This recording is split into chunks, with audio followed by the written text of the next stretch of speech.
आज मैं आपको दिखाता हूँ माने village a day with my जीजा जी।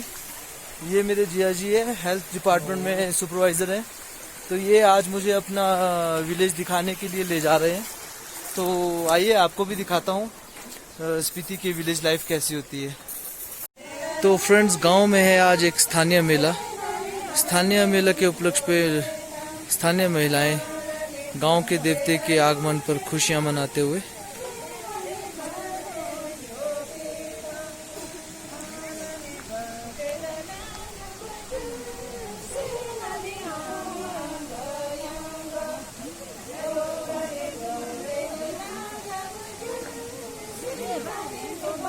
स्थानीय महिलाएं स्थानीय संस्कृति का परिचय देते हुए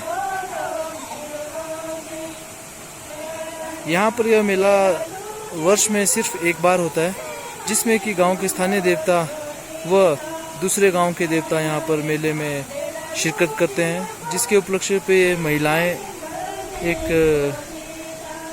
पारंपरिक नृत्य का पेश कर रहे हैं पारंपरिक वेशभूषा में। ये है माने गांव का विलेज। अब दूर से 2-4 घर ही दिखते हैं। अब नज़दीक से जैसे जैसे नज़दीक जाएंगे वैसे वैसे आपको माने विलेज का घर भी दिखाते रहेंगे। तो आप बने रहिए। मेरे जीजा जी तो चले गए हैं, तो उनके साथ साथ मैं भी चलता हूँ।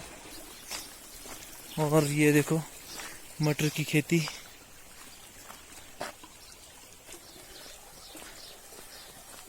विलेज लाइफ, काफ़ी सुंदर सुंदर मकान घर बनाए हुए हैं यहाँ पर। दोस्तों, आप घूम रहे हैं माने विलेज में, जो कि काजा से 30 या 35 किलोमीटर की दूरी पर लगभग स्थित है। तो मैं अब आपको दिखाता हूँ मटर की खेती। मेरे पीछे जो भी आपको हरे भरे लहलहाते हुए खेत दिख रहे हैं, ये सारे मटर लगाए हुए हैं। काफ़ी बड़ा खेत है। ये जो खेत दिख रहा है, इस खेत में 80 बोरी मटर निकलता है और इसका लगभग 2 से 2.5 लाख के बीच में इनकम है। इतने छोटे से खेत में 70 बोरी। यस, अरे अच्छा काफी कल्टीवेशन के लिए काफी उपजाऊ जमीन है यहाँ पर। और ये रहा गांव का प्राचीन या पुराने घर, जो कि मिट्टी के बने होते थे और इन्हें मड हाउस भी बोला जाता है। साथ में यहाँ पर जौ की भी खेती की जाती है। नीला कलर का जो जौ होता है, नीले रंग का, जिसका की उपयोग यहाँ पर सत्तू के तौर पर किया जाता है। ये बहुत ही पौष्टिक आहार है यहाँ का। विलेज की लाइफ कुछ इस प्रकार ही है यहाँ पर। ये देखिए मेरे पीछे से एक हिमालयन ब्लैक कैट गई। काफ़ी अच्छा गांव है यहाँ पर, साफ सुथरा है, पॉल्यूशन नहीं है। मटर के खेत चारों तरफ फैले हुए हैं। मेरे पीछे आप देख लीजिए, ये भी मटर के खेत हैं। काफ़ी मेहनती लोग यहाँ पर होते हैं, जो कि लाखों रुपए के मटर हर साल बेचते हैं यहाँ पर। आपको इस गांव के बारे में एक विशेष जानकारी मैं देना चाहूँगा कि इस गांव में, छोटा सा गांव है, यहाँ पर लगभग 30 से 35 घर हैं और यहाँ पर 6 या 7 डॉक्टर्स इस गांव से हैं। काफ़ी अच्छे अच्छे पोस्टों में है यहाँ से लोग। पढ़ने में भी काफ़ी अच्छे हैं, मेहनती बहुत ज़्यादा होते हैं। और ये रहा गांव का सीनियर सेकेंडरी स्कूल, जहाँ पर 6 से 10 तक के बच्चे शिक्षा ग्रहण करते हैं। प्लस टू तक। और यहाँ से आपको गांव के इस छोर से आपको इसी गांव का अपर माने विलेज, यानी कि माने कोंगमा बोला जाता है यहाँ की स्थानीय भाषा में, बट आप नॉर्मल इंग्लिश में बोला जाएगा तो अपर माने विलेज बोलेंगे। ये गांव जनरली इस गांव से थोड़ा छोटा है। यहाँ पर 30-32 घर हैं और इनकी ये ज़मीनें हैं यहाँ पर कल्टीवेशन के लिए तैयार की गई। अब तो मुख्यतः लोगों ने यहाँ पर सेब के बगीचे भी तैयार कर दिए हैं। तो आने वाले समय में यहाँ से सेब की भी अच्छी फसल पैदावारी रहेगी। और ये माने अपर माने। और अभी खड़ा हूँ मैं गांव के ही एक स्तूपा में। गांव के बिल्कुल छोर पे बना ये स्तूपा, जो कि बुद्धिज्म का प्रतीक है और महात्मा बुद्ध का एक निशान है। यहाँ पर शाम के समय स्थानीय महिलाएं चक्कर लगाती हैं। स्थानीय भाषा में बोला जाए तो इसे एक कोरा लगाने आते हैं। बुद्धिज्म में ऐसी मान्यता है कि अगर स्तूपा के या गोम्पा के मोनेस्ट्री के अगर आप उसके क्लॉकवाइज चक्कर लगाते हैं तो इससे ऐसा बोला जाता है कि जो पाप किए होते हैं वो कम होता है। तो इसी मान्यता के साथ लोग यहाँ पर शाम के समय बुजुर्ग लोग चक्कर लगाने आते हैं। गांव के लोगों की ज़मीनें, दूर पार एक सेब का बगीचा भी दिखाई दे रहा है, शायद आप लोगों को भी दिखाई दे रहा होगा, तैयार किया। अब यहाँ पर आने वाले समय में सेब भी अच्छी पैदाइश होने वाली है। और ये माने अपर माने जी जी, तो जीजा जी बता रहे हैं कि सामने जो जंगल है ये सारे जो स्थानीय भाषा में बोलते हैं छरमा और इंग्लिश में बोलते हैं सिबकथॉर्न, जो कि शुगर के लिए बहुत अच्छा होता है, उसका जंगल है। और जीजा जी अभी मुझे बता रहे थे कि दूर पार उस नाले के अंदर जो ज़मीन है, शायद आपको इंग्लिश दिखाता हूँ, ये वाली, ये जो एरिया है ये जीजा जी को नौतोड़ के रूप में मिला हुआ है। यहाँ पर भी सिबकथॉर्न के काफ़ी पौधे हैं, पॉपुलर्स के हैं। और इसका उपयोग मैं जीजा जी से पूछता हूँ कि क्या करते हैं इसका उपयोग। तो जीजा जी आप लोग इस लकड़ी का क्या उपयोग करते हैं, जैसे ये जंगल है? इसका जो छरमा वाला जो लकड़ होता है, इसको तो हम जब हमें ज़रूरत होती है हम इसको बालन के तौर पे काटते हैं। अच्छा। और इसके जो पत्ते होते हैं वो बिकते हैं, सब सिबकथॉर्न वाले कोई खरीदते हैं, फॉरनर्स वगैरह। क्या काम आते हैं? इसका टी बनता है। अच्छा, सिरिंग टी के नाम से बिकता है ये। सिरिंग टी। पत्ती को हम अच्छा। सुखाते हैं और इसको मार्केट में बेचते हैं। ये बिकता है 300 रुपये किलो बिकता है। अच्छा। फिर इसके पौधे अगर जो थोड़ा मोटा और ख़राब सूख जाता है उसको काट के हम जला लेते हैं। और जो सब पेड़ जो दिख रहे हैं उसके हमें पॉपुलर्स के वो हमारे घर बनाने, मकान बनाने के लिए हम यूज़ करते हैं। और ये भी बिकता है, बेचते भी हैं। कमर्शियल यूज़ भी है, कमर्शियल यूज़ भी है। तो यहाँ पर ये पॉपुलर्स के पेड़ में कीड़े नहीं लगते, दीमक जैसे हमारे यहाँ एरिया में? कीड़े वाला शिकायत यहाँ होती नहीं, कि मोस्टली यहाँ पे बारिश नहीं होती है तो जो ये ऊपर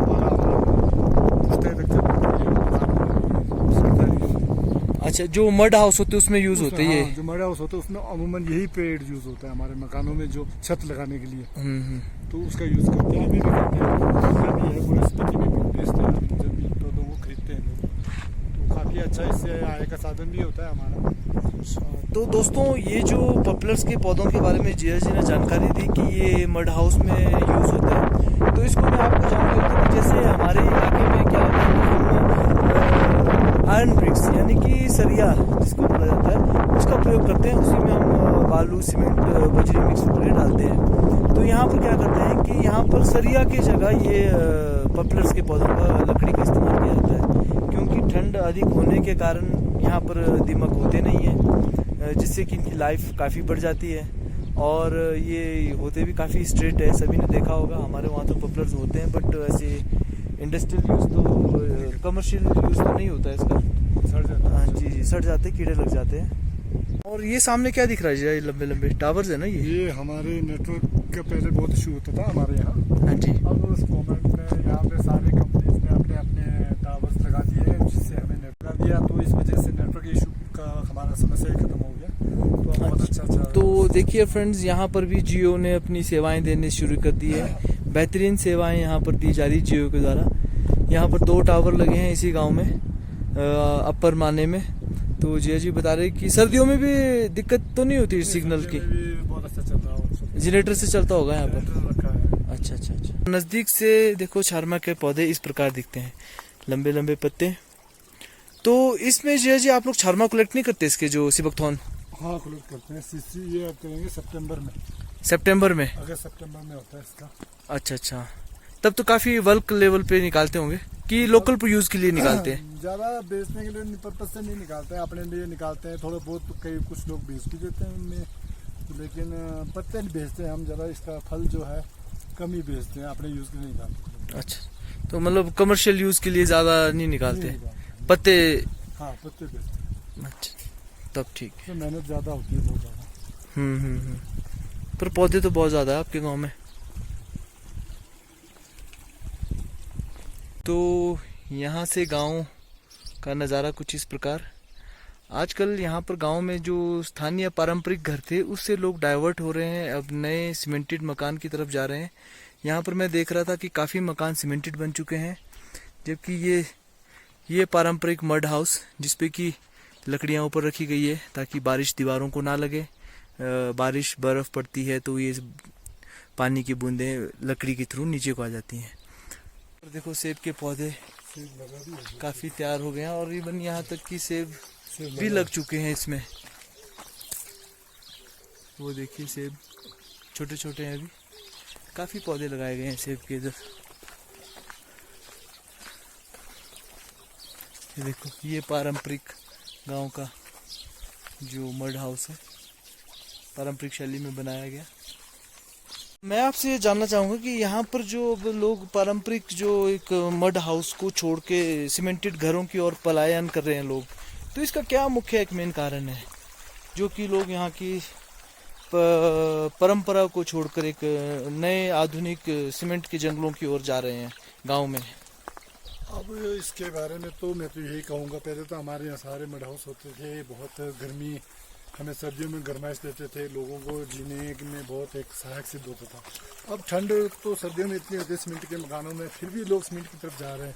मेन कारण ये है कि अब थोड़ा लोगों के पास, सबसे पहली बात तो कैश क्रॉप्स आने की वजह से पैसे वगैरह सब लोग घरों में, आप स्टैंड आपका सबका ठीक हो गया है कैश क्रॉप आने की वजह से ना, जैसे कि पैसे आ गए लोगों में। मटर का हमारा बहुत अच्छा चलता है, पहले लोगों का हमारे पास कैश क्रॉप होता नहीं था, जौ तक ही सीमित रहते थे हम लोग। अब मटर के आने से बहुत ज़्यादा कैश क्रॉप हमारे लोगों को हो गया और पैसे बहुत, आमदनी बहुत बढ़ी है लोगों का।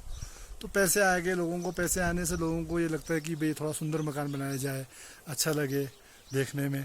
तो इसमें यही एक कारण हो सकता है कि भाई मड हाउस छोड़ के लोग अब सीमेंट कंक्रीट की तरफ ज़्यादा ध्यान दे रहे हैं, लेकिन मेरे हिसाब से ये सही नहीं है। हमारे पास भी कुछ बने हैं अपने कंक्रीट्स के, लेकिन उसमें सर्दियों में बड़ा मुश्किल होता है सर्वाइव करना। लेकिन लोग कहे कि आप क्या करें, सब मॉडर्न युग है, उस हिसाब से अपने आप को डाल रहे हैं। जी जी जी। तो मैं भी यही देख रहा था कि गांव में लगभग हर 2-3 मकान को छोड़कर नया मकान एक सीमेंटेड ही बन रहा है। हाँ। तो वैसा ही मैं आपको दिखाता हूँ, कुछ सीमेंटेड मकान है, उसके साथ देखो एक और ये कंस्ट्रक्शन चला हुआ है, सीमेंटेड मकान है, और ये रहा यहाँ का पारंपरिक मड हाउस। ये जो ऊपर झाड़ियाँ रखी, इसका क्या कारण है इसमें? इसका एक ही कारण है, हमारे यहाँ वैसे तो बारिश कम होती है, लेकिन जब ये होती है कई बार बड़ी तगड़ी होती है तो पूरा दीवार हमारा खराब हो जाता है, पानी लग जाता है, ढहना शुरू हो जाता है, क्योंकि ये मिट्टी है ना। अच्छा, मिट्टी के ही रखा हुआ है कि ताकि इसके ऊपर बारिश पड़े और ये एकदम दीवार को नुकसान ना पहुंचाए। और हमारा जो व्हाइट वॉश किए हुआ बाहर से जो रहता है और व्हाइट, इसको भी वॉश कर लेते हैं, वो भी रुकता है इससे थोड़ा। जी जी जी। तो ये कारण है। इस गांव के बारे में ये बताऊं कि यहाँ पर जो व्हाइट वॉश किए गए हैं घरों के बाहर, लगभग सभी घरों में यहाँ सफ़ेद ही रंग किया गया है। इसका कारण तो मुझे पता नहीं है क्यों सफ़ेद ही रंग किया जाता है इधर, पर मैं इसका मूल कारण ये बताना चाहूँगा कि ये जो सफ़ेद रंग है ये चूना नहीं है, ये यहाँ पर स्थानीय पहाड़ों पर मिलता है एक सफ़ेद पत्थर, उसको लाकर लोग यहाँ पर पीसते हैं, उसको छान कर उसको पानी में घोल कर फिर दीवारों पे ऐसे सफ़ेदी की जाती है। तो मैं जिया जी से जानना चाहूँगा कि यहाँ पर मैक्सिमम घर सफ़ेद ही कलर के हैं, तो ऐसा क्यों है? यहाँ पर लगभग सभी गांव देखो यहाँ पे सफ़ेद में सारे बाहर हमारे रंग बिरंगे जो रंग करते हैं नीचे जो बाजार में, नीचे शिमला मंडी वगैरह में, तो यहाँ पर मेन सफ़ेद ही लगाते हैं। कारण ये इसका एक मेन कारण है, हमारे यहाँ सफ़ेद रंग को हमारा शुभ मानते हैं, तो घर में हम जैसे शांति का प्रतीक मानते हैं, तो उस घर में सुख शांति बना रहे। पुराने मड हाउस में भी हम सफ़ेद ही करते थे, और आज बिल्डिंगें बना रहे हैं लोग, सीमेंटेड बना रहे हैं, आरसीसी बन रहा है, तब भी बाहर से जो पुताई मेन पेंट होगा वाइट ही होगा। तो लोगों का ये उस पर ज़्यादा फोकस। हाँ, एक आधा लोग बीच में कोई कलरफुल कर लेते हैं, लेकिन 90 से 99% लोग मतलब वाइट पे ज़्यादा वो करते हैं, फोकस रखते हैं हमारा, क्योंकि शुभ मानते हैं। तो दोस्तों, हमारे बुद्धिज़्म में वाइट सफ़ेद कलर शुभ माना जाता है, दूसरा ये शांति का भी प्रतीक है, तो इसीलिए सफ़ेद रंग को ज़्यादा महत्व दिया जाता है। तो ये रहा गांव का मुख्य कृषि के योग्य ज़मीन, जहां पर दूर तक आपको हरियाली दिख रही है। ये सारे मटर की खेती है, लोगों ने यहाँ पर मटर लगाए हुए हैं, दूर दूर तक जो भी आपको हरियाली दिख रही है, तो ये सारे मटर के खेत हैं। तो जिया जी से मैं अभी जानकारी ले रहा था कि यहाँ पर लगभग कितने कैश का लेन देन कर लेते हैं लोग मटर की खेती में। कैश क्रॉप है तो कैश क्रॉप में कितना कर कैश पूरे गांव में विलेज में आ जाता है? तो हमारे गांव में मोस्टली 32-33 परिवार हैं, तो जिनमें कुछ बड़े जिम्मेदार भी हैं, कुछ छोटे भी हैं, तो सारे मिला के ये 1.5 से 2 लाख करोड़ के बीच में हमारा फसल हो जाता है। 1.5 से 2 करोड़ का एस्टिमेट हर साल का हमारा मार्केट में 1.5 से 2 करोड़ 1.5 से 2 करोड़ का मटर हर साल इस गांव से योगमा मानी से बाजार में जाता है।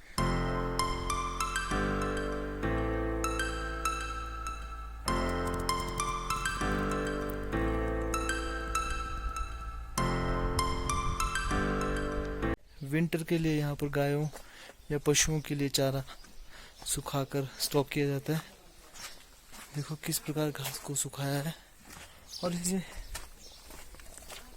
स्टॉक कर लेंगे, स्टोर में रख देंगे ताकि विंटर सर्दियों में जानवरों को घास मिलता रहे।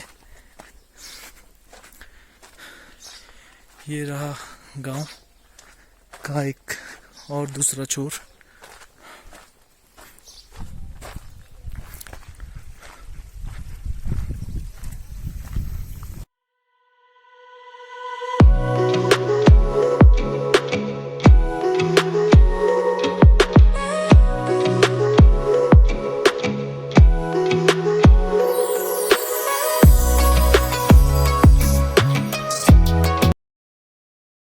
तो फ्रेंड्स, स्पीति का मौसम हो चुका है ख़राब, तो हमने घर जाके पहन ली है जैकेट और जिया जी ने पहन लिया है स्वेटर।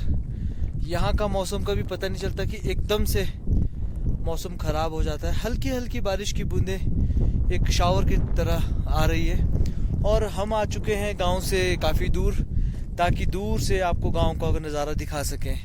आपको ठीक मेरे पीछे जो पहाड़ दिखाई दे रहा है, इसके ठीक ऊपर जाके है एक बहुत बड़ा लेक, जिसमें कि बहुत ज्यादा माने लेक, और यहाँ से आगे का आपको व्यू दिखेगा मनीरंग पीक का, जो कि काफी एक्सपीडिशन के लिए लोग यहाँ पर आते हैं, कलकत्ता से फॉरेनर टूरिस्ट, इंडियन टूरिस्ट, तो वो सभी इसी गांव में रुकते हैं। तो मैं आपको दिखाता हूँ अपने साथ पीछे की तरफ माने गांव और अपर माने। ये रहा माने गांव का मनोरम दृश्य। आज मौसम खराब हो चुका है, हल्की हल्की शावर हो रही है और ये रहा यहाँ के लोगों के खेत खलियान। जो जिया जी ने अभी लेक के बारे में मुझे बताया, हालांकि मैं बहुत साल पहले जब छोटा होता था तो यहाँ आया था, तो जीजा जी के साथ उस लेक को देखने का मौका मुझे भी मिला। उस लेक से थोड़ी सी जानकारी मैं जिया से और लेना चाहूँगा। उस लेक में जाने का या उस लेक को देखने का सही समय क्या रहता है यहाँ पर? देखो, वैसे तो टूरिस्ट आते रहते हैं, लेकिन मेरा अपना सजेशन है कि जुलाई महीना जो है सबसे बेटर है, क्योंकि उस टाइम हरियाली भी होती है, ऑक्सीजन भी भरपूर होता है हमारे यहाँ। नहीं तो ऑक्सीजन की कमी होती है अगर समय से पहले आ जाए, ग्रीनरी कम होती है पहले। तो जुलाई महीना बहुत अच्छा रहता है, वहाँ लेक भी पूरा फुलफिल होता है, तो देखने में बड़ा आनंद आता है लोगों को, लोग बड़ा पसंद करते हैं। तो मेरा सजेशन है कि आप जुलाई महीने में आए और यहाँ लेक का घूमें फिर और एंजॉय करें। तो आप तो कई बार गए होंगे लेक में? हाँ, हमारा तो अक्सर आना जाना रहता है, जंगल जाते हैं हम, वहाँ पर लकड़ी पाने के लिए भी जाते हैं, पशु चारने के लिए भी जाते हैं, वो तो हमारा तो आना जाना चला रहता है। तो आपको ठीक मेरे पीछे दिख रहा है माने गांव, और ये मेरे जिया जी जिन्होंने मुझे आज गांव का, अपने गांव का एक बहुत ही सुंदर अच्छा भ्रमण कराया।